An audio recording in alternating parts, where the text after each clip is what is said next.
What's up, guys? Aaron Benson here for another video, and again, I'm here with my friend Giancarlo Bodoni. I used to work at the Bernardo Free Academy with him. He was one of the guys that promoted me with Bernardo, so I look up to him a lot. Giancarlo's crushing it at the black belt scene. He's already a no-gi black belt pants champ at adult. He's winning a bunch of stuff. This guy has a YouTube channel, Giancarlo Bodoni BJJ, right? Yes. Giancarlo Bodoni BJJ. So definitely check that out and subscribe because he's putting out gold and he's growing fast. So be one of the OGs. He's got tons of instructionals on BJJ Fanatics, and he's the best pressure passer I've ever trained with in my life. So today I wanted to ask him a question and have him demonstrate his answer, which was, how do you explain fundamental pressure application? Because I've never seen pressure like this. So how can you apply, like, if you had to just very quickly explain like fundamental pressure application, how would you do it? Mm-hmm.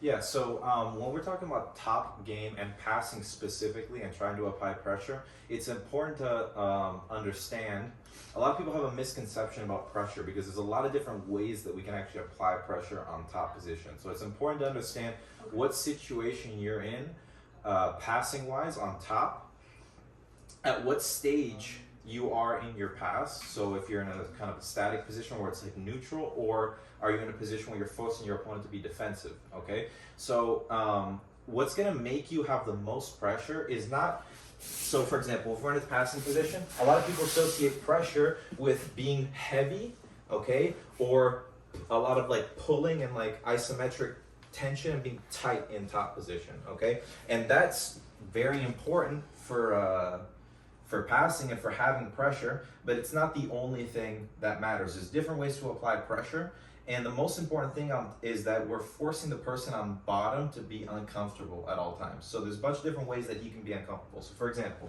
let's imagine that I'm playing standing passing, and Aaron's just playing open guard over here, and now I don't really have a connection to him, okay? So I can't just be that guy that comes on top and then just starts like laying on top of him and trying to hopefully get around his guard and get to a half guard or get to like some kind of position where I can connect and glue myself to him, okay?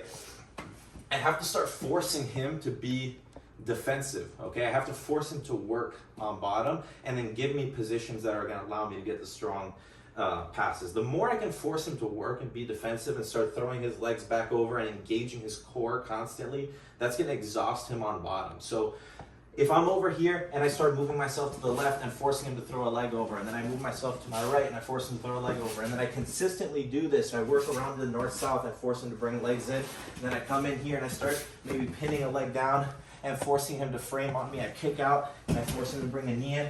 This is all one type of pressure, okay? It's pressure that's kind of based around movement and forcing him to constantly re-guard where he can't focus on attacking me. So he's wasting more energy than me, or he's using more energy than me. He's not wasting it because he's using it to recompose his guard.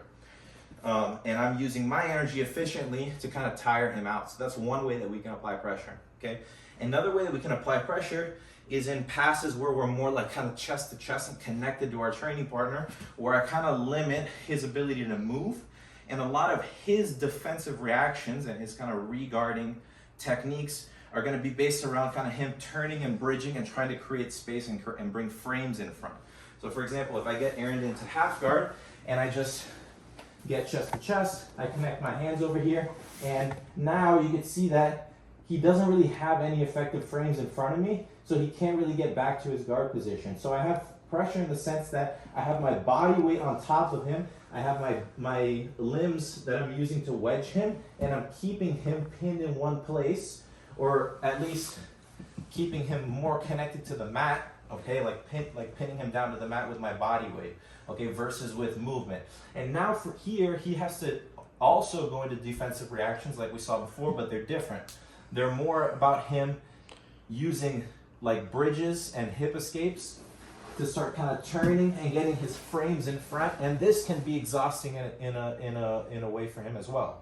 Okay, so I use more my upper body, and I'm more in a position where I'm putting downwards pressure with my upper body. So for example, an over-under pass would be another example of this, where I'm putting downwards pressure, and I have my upper body kind of connected to him here, and I'm forcing him to consistently frame and turn and bridge and hip escape, okay? And another way that we can apply pressure is through the use of our legs when we're in passing positions.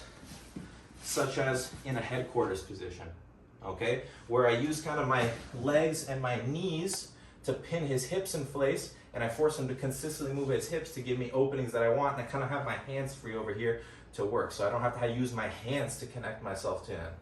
Okay, so they're all different ways that we can apply pressure. Okay, so what's important to understand is the concept that no matter what pass you're using, you can apply pressure by just having in mind you want to constantly keep him reacting and defending in a certain way. So his movement, if we're in a position where maybe I'm in a half guard, but he has a knee shield and he has a post over here and he's holding my, it doesn't matter how much I lay on him and put weight, just give me some tension. It doesn't matter how strong I am and how much I can row myself into him with this grip. I gotta be way stronger than him here. And even though Aaron's much lighter than me, if he just has a good fundamental idea of how to frame on bottom, he can hold me off for a long time, potentially. You know, he could do stuff for me. It doesn't matter if he's lighter. So even if I pull myself in really, really hard over here, it's gonna be hard for me to get through. Okay, so I have to think about, don't just try to pull yourself in and just be heavy, okay? But understand how to be efficient with your energy by making him give me defensive reactions, okay? So if instead of doing that, I focus on, for example, maybe creating a position where he needs to now turn his hips, okay? And turn into a position where he has to face me, okay? Turn his hips, maybe go into a bridge. So for example, if I go from this knee shield and I start to cut over the top and then switch to a folding pass here, now he's forced to push on me, extend, and then now we get to a better position. And then I can start chaining this, because every defensive here reaction on his part is going to create an even bigger opening, okay? He's usually going to have to over-exaggerate the reaction. So if he comes one way, then maybe I can post my hand, start coming across to the other side, and now I force him to turn into me, okay? And then it creates opportunities to go to different things. If I go for a Toriano pass, for example, over here, if I just throw his legs around to the side, I force him to kind of engage his abs over here and go into kind of this high leg re-guarding position where I can now just come to the other side, and each one is going to force an even bigger reaction out of him. When he goes to come back around with the legs, I can pin his legs down here. And now notice that I get into one of those passing positions where I went from kind of loose passing, movement passing, where I create pressure based on movement, to now a position where I use my legs and my hands can be more free over here, like we talked about before. Okay, once I do that, I can start transitioning to other passes where now I come around and now I'm in a little bit more of a chest to chest position, like more body weight, upper body connection over here, where I use my elbows and knees to kind of wedge myself to him. And then now from here, he's in a position where his defensive reaction is going to be to kind of bridge and move his hips and get frames back in front. And each one of these creates more opportunities for me to connect and chain and make my my pass kind of smooth from one to the other versus trying to force just one type of pass. So the moral of the story here is basically just keep the guy, make the guy constantly give you defensive reactions, okay? Don't let him be in a position where he's comfortable or where he could be offensive or where we're neutral, okay? Don't just try to lay on top of him and pull yourself in and be strong on top, but try to create defensive reactions out of him from whatever passing situation you're in, okay? So you can create pressure in a bunch of different ways if you just understand these concepts. Man, mind blown. Guys, I can't even tell you how much that can help you guys. The concepts, the underlying themes and concepts that you just demonstrated, like Giancarlo just demonstrated, man, that could carry you from white to black belt. The ideology, like I understood it. This is the first time I've heard him mention it. I knew it would be a good question for him, talking about different ways to apply pressure. I could never said it better myself. Like what he said is so true. So many people do think pressure is just like shoulder pressure, chest pressure, but that's complete opposite of what it can be. And the ideology of shifting directions, constantly pushing the pace, like that's a different type of pressure that breaks people. I mean, it breaks people, myself included. Like if you're exhausted and this guy's going left to right, chest to chest, it's a bad day for you. So you could be a heavy guy, or sorry, you can be a light guy and have pressure like a heavyweight, or make heavier guys than you on bottom feel like you're just as heavy as them. Like, perfect example is Lucas Lepre is my professor, guy I got my black belt under. He's he fights at 168, which is lightweight.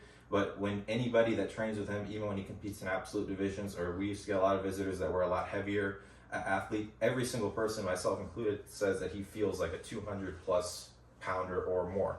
But it's just understanding those concepts that make you feel heavier. So if somebody lighter can appear heavier or feel like they're a heavier person, and you typically even have the advantage of being more mobile and quick when you're lighter. Yeah, man, if you guys want to learn more concepts like this, seriously subscribe to his channel, because he puts out a lot. He teaches like this. I was a student of his for 2 years. So like I said, he was there with Bernardo when I got my black belt.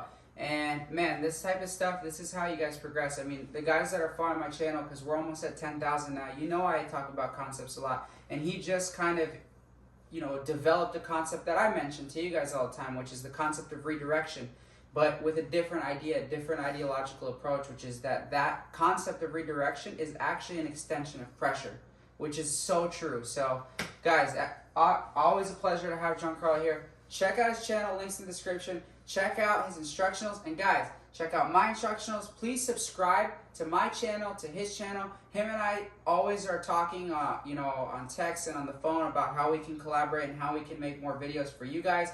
We do all the YouTube stuff completely free. We just ask that you help us grow. Help us spread our jiu-jitsu by subscribing. So thank you so much, guys. Thanks again, bro. Thank I you. appreciate it. Os guys. Os guys.